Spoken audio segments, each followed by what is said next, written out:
Hi guys, and welcome back to Let's Play Megaman 7. In the last part, we took on the boss Gauntlet and the first form of Wily, and now we're going to take on the final fight. Now, there's quite a few strategies you can do for this boss. The one I like to use the most is switching between Freeze Cracker and Wild Coil, because Wild Coil is his actual weakness, but Freeze Cracker can fire on an angle like that. Now, here's the reason this boss is so hard. Basically, the fireballs that he shoots out, they are avoidable, but avoiding them is tough, and depending on what way they go out, like what way they angle and such, it's pretty erratic. The three kind of, like, fireballs he shoots out. The red ones, as you can see here, do the most damage. They do about 6 to 8 damage if you get hit by them and you're stuck. The blue ones freeze you and do 3 damage, and if he does this little lightning bolt thing that you just saw there, it takes you 8 damage, so it's just as bad as the red one. The yellow one just does 3 damage. That's your best bet. If you have to get hit by one of them, get hit and use the invincibility to get around. Don't let your health get lower than 5. If your health gets lower than 5, you're done for. Because this can do these attacks do 3 to 4 damage, depending on where you're at. So as you see, there's a perfect example of getting the double tap there. That's about 8 damage. You're gonna want full sub tanks or full E tanks and an S tank, because this fight is tough. As you can see, I haven't even got him down to half, and I've already used 2 E tanks. You gotta be quick with the coil, because if you can't hit him with the coil, you're gonna want to get in there quick with the freeze to hit him. It's very important that you try and hit him every time he appears, because if you don't and you take damage, that's a wasted opportunity, and it's gonna cost you if you don't hit him. Like, see right there, I missed, and I took a shit ton of damage. That really sucked for me. So, I almost died there, actually. I had to be careful. I actually did this recording in one take. The practice run, though, I practiced this so much, and I couldn't beat him. It wasn't until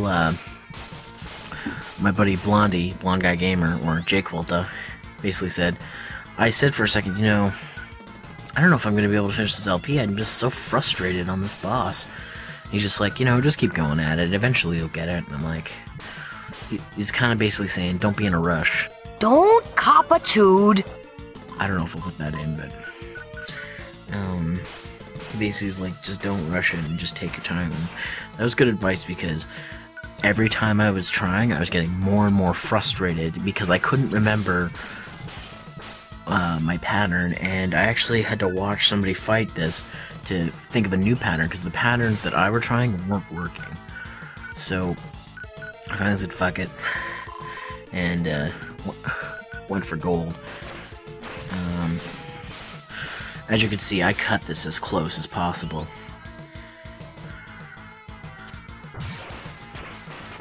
Yeah, like, if you can hit him with a wild coil, that's 2 damage, where the freeze cracker only does 1.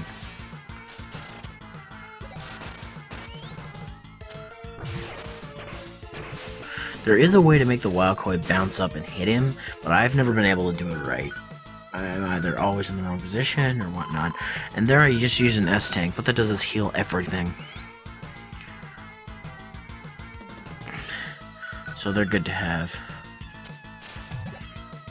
Alright, and Wily's almost done for. Here I just cut the crap and I don't bother switching back to wild coil. I just finish him off with the freeze cracker. I got double tapped there accidentally. My invincibility wore off just as that last one was coming through. And Wily's dead. Oh, I cannot tell you how annoying that fight is. Like, you probably saw there, but I kind of made it look easy, but if you play it yourself, it's just like, oh my god.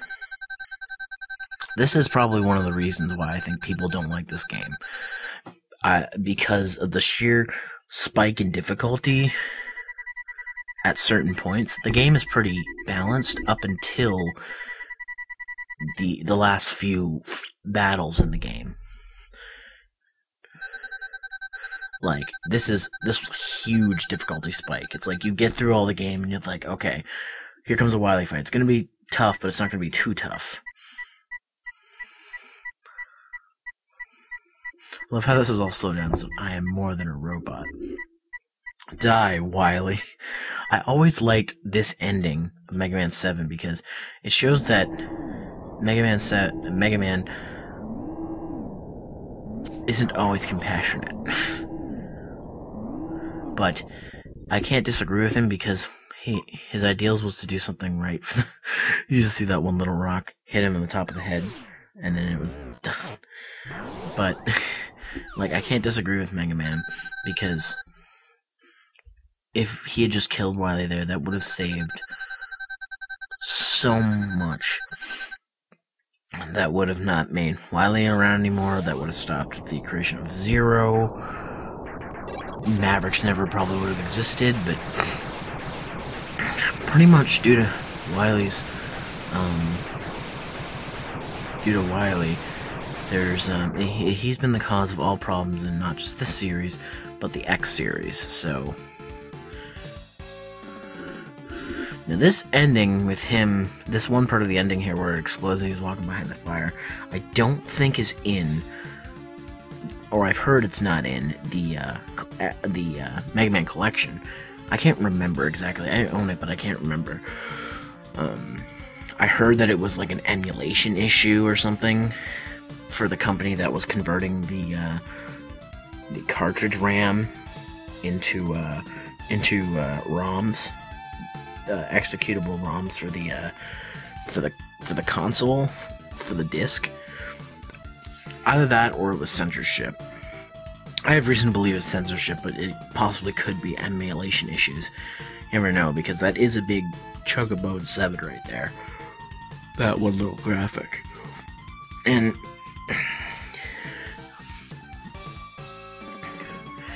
I guess while this is going on, I should probably talk about stuff. Inifo King. Most people probably already know, but Keiji Inafune is not with Capcom anymore, which kind of bothers me because now he doesn't have a hand in any Mega Man game. I mean, the Mega Man teams have been fantastic. I don't put the team at Capcom for Mega Man games down. But the father of the series, the creator of it, is no longer with the company. And I'm sure, I haven't read much on it, but I'm sure somewhere in Inafune, I'm sure he feels a little uneasy about that. But like, all we can hope for is the best for Mega Man in the future. I mean, we've got 3 new games coming out for Mega Man. Mega Man Universe, which I think is going to be cool. Mega Man Legends 3 was announced. I can't wait for that. And Mega Man Online. We can only hope to see what comes out of those. I'm not too excited for Mega Man Online or Mega Man Universe. It's more Legends 3, because I've been waiting like 10 years for that game.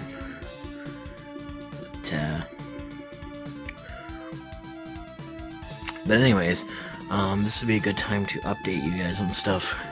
I've decided to put my Pokemon Emerald LP on hold, just because I'm in the middle of playing White. I knew this was going to happen eventually. I'm in the middle of playing White, and I have a couple of reviews I want to focus on, not only my editing, so LPing it, I just don't have time. Not also to say, I haven't been playing my practice file. I'm only 1 badge ahead of my game, of my LP file, and because it's not fresh in my head, I don't know what I'm going to do. I'm going to take some time out, probably around the Christmas break, get the feel for my practice file again, and then go back into the LP. But right now I just don't feel like continuing it. I will finish it though. I'm not going to leave this unfinished. I refuse to leave this LP unfinished. So I will finish it, but at the time being, I don't see myself finishing it within a particular time frame. Now, that might leave you questioning, what's my next LP? Now that Mega Man 7's done, I've been debating. I'm trying to get my capture card work so I can do a console LP. If I can, I will Let's Play Megaman Legends, or Megaman 64, technically, because that's the version I have. As sort of a celebratory thing, because Legends 3 got announced. I know everybody's LPing Legends now because of that, but this gives me a chance to play Legends again. Finally complete Legends 2, because I have not completed it yet. And, prepare myself for Legends 3 when it comes out, even though it's not going to come out for at least a year or so. I mean, the idea was only announced, so...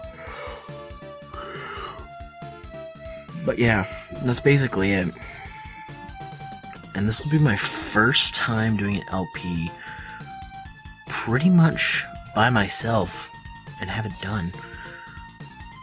I know I do the parts for the Mega Man X ones by myself, but I never considered it all a solo thing.